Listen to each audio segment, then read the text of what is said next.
the fireside when I am wandering. Be my Father, whatever comes. Oh, be my Father, whatever comes. Amen.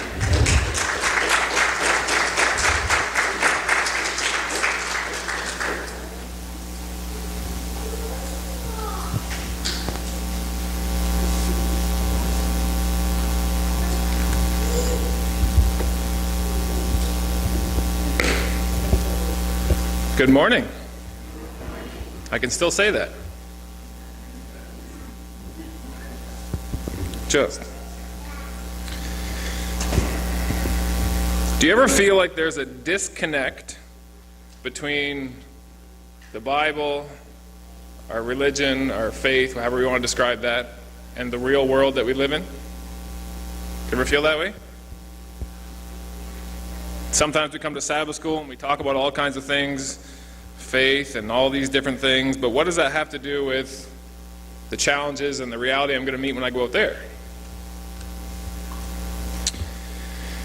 Sometimes those challenges come when we're not ready for them. We don't expect them.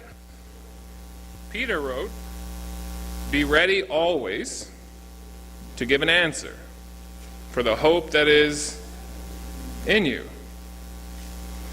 So if you're a doctor or you're a student or you're a mechanic or your friend or somebody you stop on the side of the road to help, found out you were a Christian and asked you why, would you be ready to give a reason for the hope that is in you? So the title of my message today is called One Encounter. In the Gospel of John, if you want to turn there, we'll start in chapter 2. Even though I could have started in chapter 1.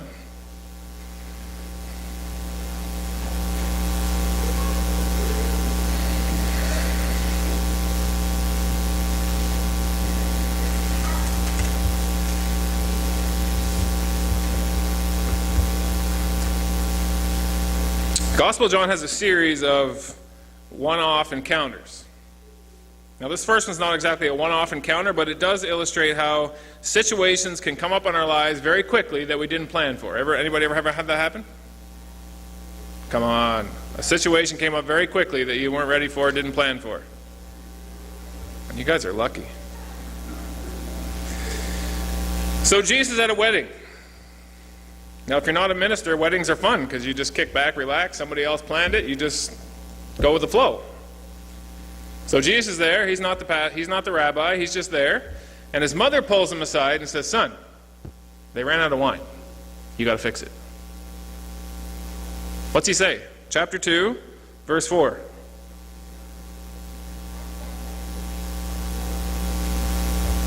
Chapter 2, verse 4. What's he say?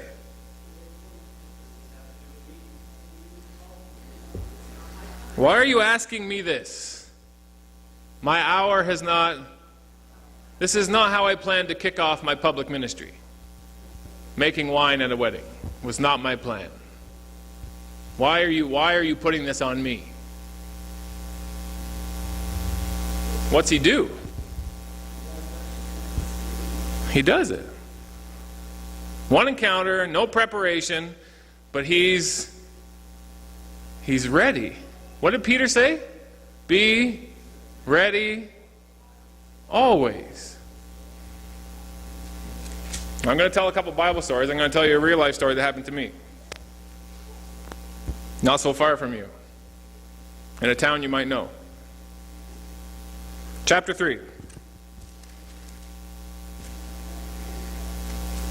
So Jenna just read this for us very well. It says, "There was a man of the Pharisees. His name was, he was a ruler of the Jews. This man came to Jesus by night." Do you get the impression there was an appointment made? I don't get that impression. Somebody called me this morning at 6 something. I wasn't ready for that. I had things to do. And they talked, and they talked, and they talked. And a couple of times they said, I should really let you go. You probably have things to do, but they talked. I wasn't prepared. So I had to get Dad to drive me in so I could finish doing what I was supposed to be doing when she was talking to me. So this guy comes at night, doesn't look like any appointment was made, and he says, Rabbi, we know that you are a teacher come from God, for no one can do the things that you do unless God is with him. Who is this guy? He's a Pharisee, and he is a ruler of the Jews.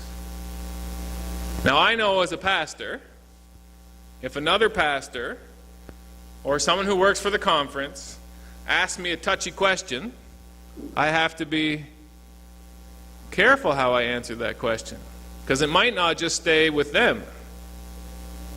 So how Jesus handles this situation won't just impact him and Nicodemus, it's going to impact the other rulers that he rules with, the Pharisees, and how they view him. And he has no preparation. It's not like he scheduled this and said, okay, you come by my office and we'll talk about this. It just happened. Be ready always. And Jesus was ready. We don't have time to read the rest of the conversation, but he was ready. Chapter 4.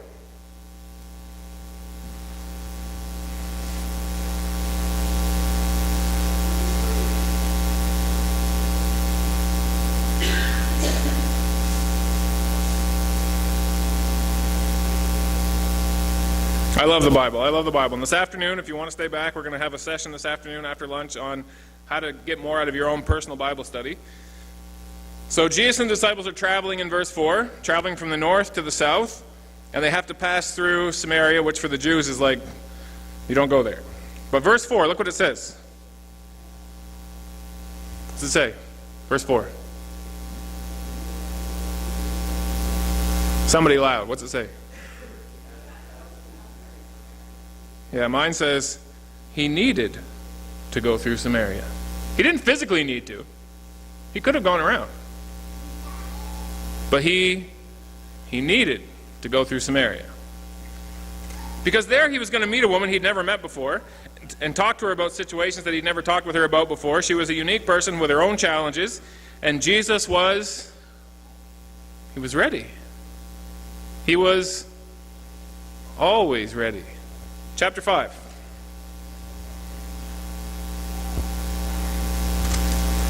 So Mary had issues of needing to cater a wedding, and Nicodemus had theological issues, and the woman at the well had some lifestyle issues.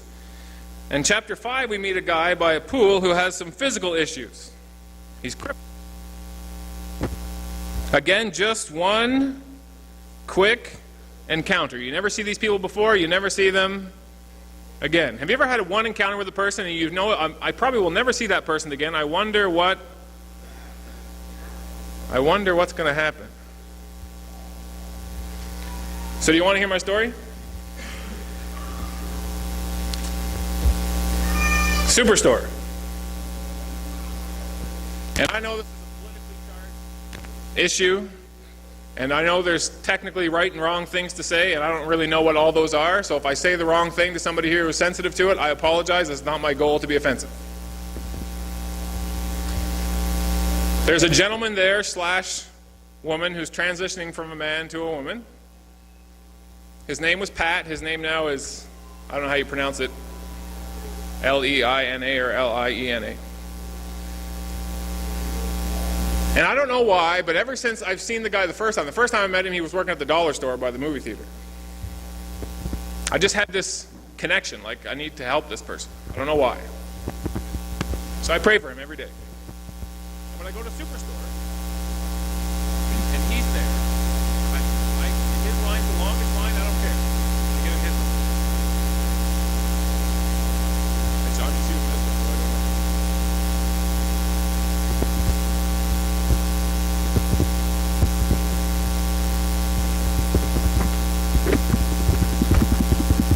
Working. Test. Yes, no? Yep. And I've watched people get in line. As I'm approaching the line up, they're getting there before me, and they look up and they see who it is, and they change lines. So last week I was there, and he was there, and I'm heading for his line, and a couple gets in line in front of me, and I won't describe them, but they looked up and they saw who was the cashier, and they hesitated.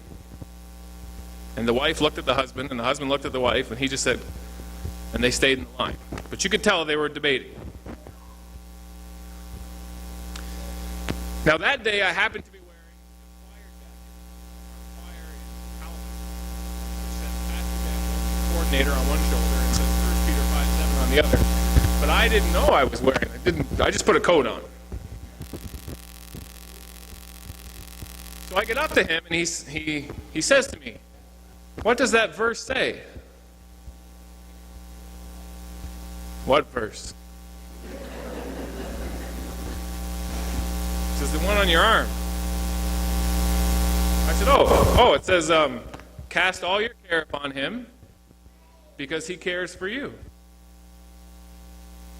You know what he said? I thought that's what that verse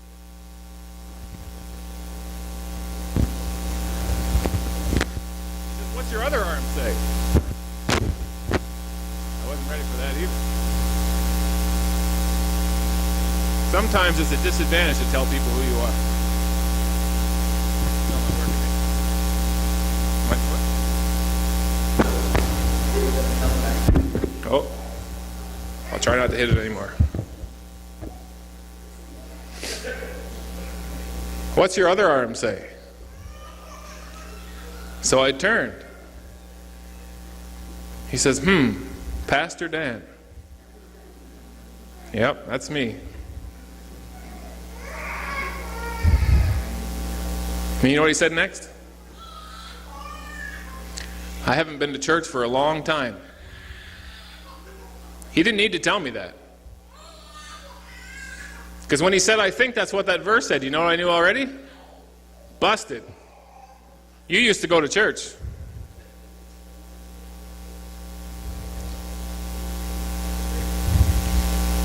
I haven't been to church for a long time. What do I say? Be ready always. You don't get to prepare for some situations. They just happen. So I said, when you did go to church, what church did you go to? He told me. I was surprised. It wasn't the church I was expecting. I'm not going to tell you what one it was. It wasn't ours. And then he said, I can't go there anymore.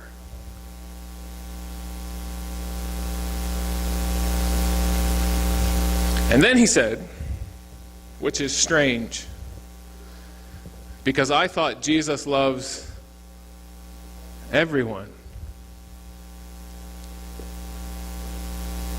What did I say? Well, it's not quite that simple. Is that what I said? I looked her right in the eye, and I said, you're absolutely right. He does. You know what he said? Where's your church? You know what that tells me? Where does he want to be? But there was no room in his church. When I was in Cape Breton, long story short, I ended up, by God's doing, in charge of a student, interdenominational / non-denominational student worship group. And it ended up over time that about half of the group were homosexuals or some, again, I don't want to offend anybody. And I got to know them, hear their stories, and it was kind of eye-opening. So anyway, a few years later, I was in Halifax as a pastor then, and I bumped into one of them literally on the street in front of my church doors. I said, hey, how's it going? Good, good. So we talked for a little bit. And I'm a pastor, I have to invite people. So I said, hey, you should come to my church sometime. And in the back of my mind, you know what I'm thinking? I don't know how that would go. And when I said it, he said, yep. And I could tell by the way he said it and the look on his face, he knew that was a bad idea. And I knew it was a bad idea. And I never did see him. So he asked me, what church do you go to? Or what's your church? So I told him. He said, oh, that's far. I don't have a car.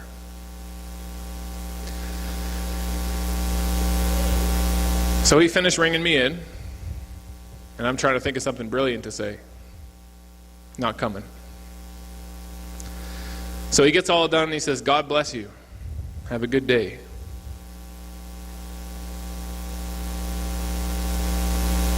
I said, God bless you too. So next time I see him, I'm going to invite him out for hot chocolate. See what happens. Maybe it'll never happen. Maybe that was the only encounter. What's the point of all this? It's not what we say that prepares us for moments like that. It's not genius, not brilliance. It's who we are.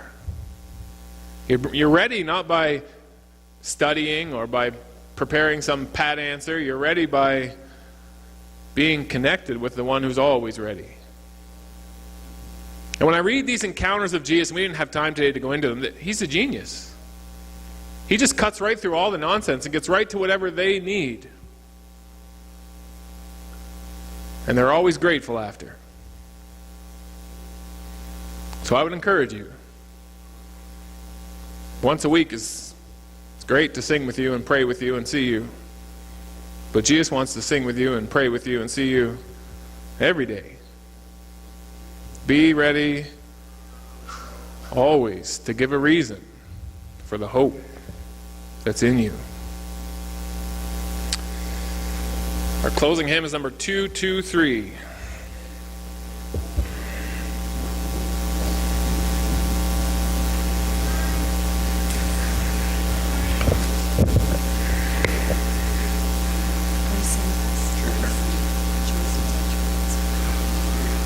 we go. Now that's familiar.